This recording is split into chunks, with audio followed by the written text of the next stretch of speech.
Karibu sana mpenzi mtazamaji, mimi naitwa Lucas Kavaya, mchambuzi wa masuala ya kijamii na kisiasa. Wazo la leo nimelipa mada rafiki bomba. Unajua tunaishi katika nyakati ambazo watu wanaingia katika mahusiano kimahesabu. Zamani ilikuwa bora watu wamependana, wanaingia katika mahusiano na wanasonga mbele na maisha. Lakini siku hizi kabla mtu aingie katika mahusiano, kwanza anaangalia na anachunguza vizuri. Nikiingia katika mahusiano na huyu mtu, ni nini nitapata? Na mara nyingi sio ni nini nitachangia. Unaona? Kwa hivyo usipokuwa mwangalifu, unaweza jikuta umejiingiza katika mahusiano ambapo mtaishi mkidhania kwamba mnaishi kwa misingi ya kupendana, kumbe mmoja wenu ama hata pengine nyinyi nyote mko tu pale kimaslahi. Alafu wakati yale maslahi yatakapokatika, unapata kwamba yale mahusiano yenu yanafikia kikomo kwa sababu hayakuwa yamejengwa kwa misingi ya upendo. Ndiposa nikaona kuna haja niweze kuandaa haya makala ili tuweze kujifunza mambo matatu ya kimsingi ambayo ukiyaona ama ukiexperience kutoka kwa mwenzako, ujue bila shaka uko na rafiki bomba. Ama on the flip side tunaweza tukasema kwamba mambo matatu ambayo unatakikana kumfanyia rafiki yako ndiposa uweze kuwa rafiki bomba katika maisha yake. Na nitaweza kufanya hivyo kukurejelea hadithi fupi sana katika kitabu cha Biblia. Inapatikana katika kitabu cha Yohana sura ya 11 mstari wa 35. Kinasema Yesu akalia. Jesus wept. Hivyo tu. Naam, ukirudi nyuma kidogo, kuna mambo ambayo yalikuwa yametokea na yanahusu marafiki ambapo kuna Mary na dada yake kwa jina Martha. Alafu Mary na Martha wakawa na kaka yao alikuwa anaitwa Lazaro. Sasa Mary na Martha walikuwa marafiki wa Yesu. Na wakati fulani huyu kaka yao ambaye ni Lazaro akashikwa na ugonjwa. Sasa Yesu alipokuwa katika mji fulani akiendelea na kazi ya kuhubiri kule, akapata taarifa kwamba Lazaro ambaye ni kaka ya rafiki zake Mary na Martha alikuwa akiugua. Japo kutokana na zile shughuli ambazo alikuwa akiendelea nazo kule hakupata nafasi ya kwenda kuitembelea ile familia. Na baada ya siku kadhaa Lazaro akafariki. Na baada ya kufariki kama kawaida kulingana na mila na desturi za Wayahudi, Lazaro akazikwa. Akawa amekaa kaburini kwa muda wa siku 4. Sasa Yesu alikuja kuitembelea ile familia. Na wakati alipofika katika boma, jambo lenye lilifanyika, Mary alikimbia kutoka kwa nyumba. Wakati tu alimuona Yesu ameingia katika lile boma lao, alikimbia na kaenda akaanguka miguuni pake na akaanza kulia. Na Yesu naye katika ile hali akaanza kutokwa na machozi. Ndio kwa maana hili fungu linasema kwamba Yesu akalia. Kwa hivyo Mary akilia na Yesu pia akawa anatokwa na machozi.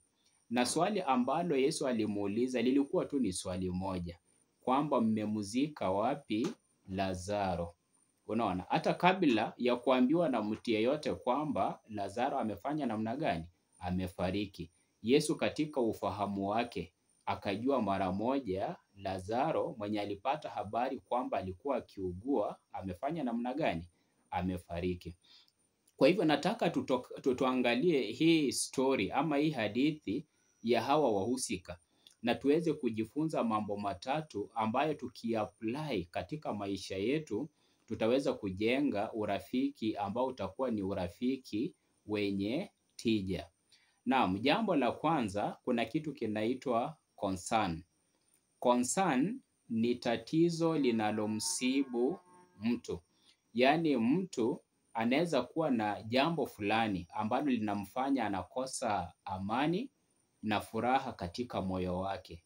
Pengine linaweza kuwa ni tatizo la pale kazini, kuna mambo anapitia ya kikazi, changamoto za kikazi. Pengine inaweza kuwa ni matatizo ya kifamilia ambayo yanamtatiza, yanamdestabilize emotionally na hata katika mawazo yake. Ama inaweza kuwa labda ni tatizo la kiuchumi na kadhalika. Kwa hivyo, jambo lolote ambalo linaweza kumfanya mtu akakosa amani ama furaha katika maisha yake linajulikana kama concern. Kwa hivyo unaona Yesu mara moja wakati alipomwona Mary akilia na akatokwa na machozi na akatambua mara moja huyu amempoteza ndugu yake.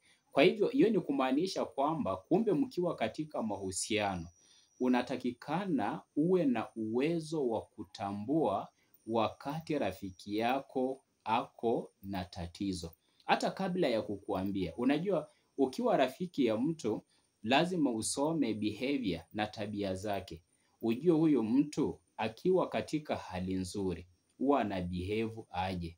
Huyu mtu akiwa na stress huwa ana behave aje. Unajua wakati mwingine hata mtu anaweza pitia depression katika maisha yake na yeye mwenyewe akose kujua kwamba anapitia nini? Depression. Lakini utaona tabia ya huyu mtu inabadilika. Pengine anakuwa mkali, pengine anakaa kusahau vitu, pengine anakuwa na matatizo fulani, yaani anakuwa na tabia fulani zenye sio kawaida yake.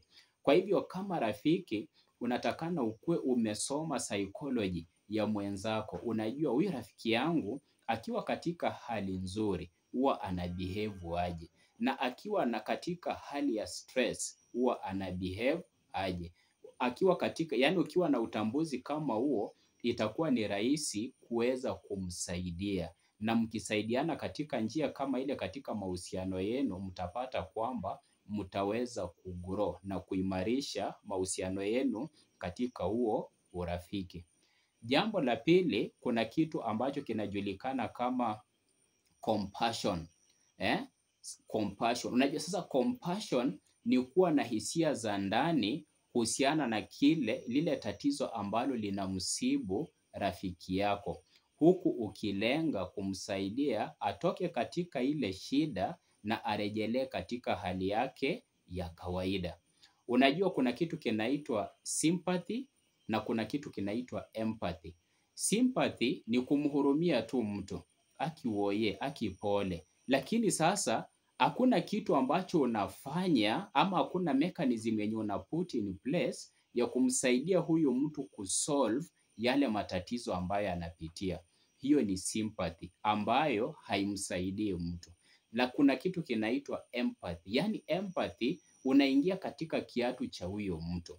Unahisi ule uchungu ambao mwenzako anahisi. Unahisi ile mizigo, uzito wa ile mizigo ambayo mwenzako amebeba. Na unatafuta mechanisms ya kumsaidia kusolve yale matatizo. Ili atoke katika hiyo hali, arejelee katika hali yake ya kawaida. Hiyo sasa inajulikana kama empathy. Kwa hivyo hiyo ndio hali ama hiyo ndio character ambayo tunatakana kuwa nayo katika mahusiano yetu. Ndio kwa maana Yesu wakati alienda pale akapata kuna msiba. Hakulia tu na wao na akaishia pale. La hasha, alitafuta solution. Alileta solution. Yule ndugu ambaye walikuwa wamempoteza akaweza kumfufua na furaha na amani na tumaini ikarejelea katika ile familia. Kwa hivyo rafiki unatakikana kuwa solutionist. Yaani unatakana kuwa part of the solution and not part of the problems katika hayo mahusiano yenu. Alafu jambo la tatu, kuna kitu kinaitwa care. Yaani care ni kumjali mwenzako. Wakati unamjali mwenzako tunasema you are caring. Wakati haumjali mwenzako tunasema you are careless. Sasa rafiki mzuri, rafiki wa dhati, kunyeshe mvua kuwake jua, ni rafiki ambaye atasimama na wewe na kukupa ile attention ambayo inahitajika ili uweze kusimama imara hata wakati wa changamoto. Na wakati ninasema care, namaanisha mambo mawili. Jambo la kwanza, wakati unasema care, kuna kitu kinaitwa upkeep. Na jambo la pili, kuna kitu kinaitwa maintenance. Sasa upkeep ni yale mahitaji physical, mahitaji ya kimwili ambayo mwanadamu anahitaji. Kwa mfano, mwanadamu anahitaji chakula, mwanadamu anahitaji mavazi, anahitaji makao, mahali pa kuishi, anahitaji matibabu akigonjeka.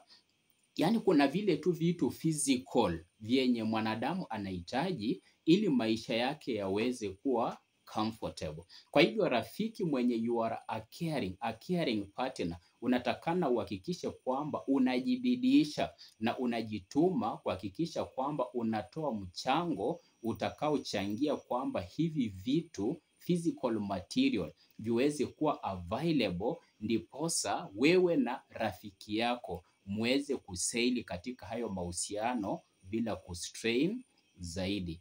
Alafu wakati unakuja kwa kitu kinaitwa maintenance. Sasa maintenance nayo ni emotional and spiritual. Unajua mwanadamu ni mwili na pia ni roho. Kwa hivyo kuna mahitaji ya kimwili pale yenye anahitaji, na pia kuna mahitaji ya kiroho ama emotional ambayo anahitaji. Kwa hivyo ukiwa rafiki, unatakana kuwa na uwezo wa kumfanyia mwenzako counseling. Yaani wakati unagundua tabia ya huyu rafiki yangu imebadilika, sio nafasi ya kuingia katika confrontation na majibizano na yeye, la. Ama si wakati wa kumtenga na kumwacha katika ile hali ya mafadhaiko, la hasha. Ni wakati unatakana kuwa na zile skills za counseling and psychology, uweze kumfanyia ushauri ama utafute hata usaidizi kwa watu wengine, kwamba waje wakusaidie kumsaidia mwenzako arudi katika hali yake ya kawaida, ndiposa muweze kusonga mbele na mahusiano vizuri. Alafu kuna mahitaji mengine ambayo ni emotional. Unajua kuna vitu zingine kuna challenges zingine katika huu mwili wa binadamu zenye huwezi kuzitatua kwa kukula tu ugali ama kukunywa chai, la hasha.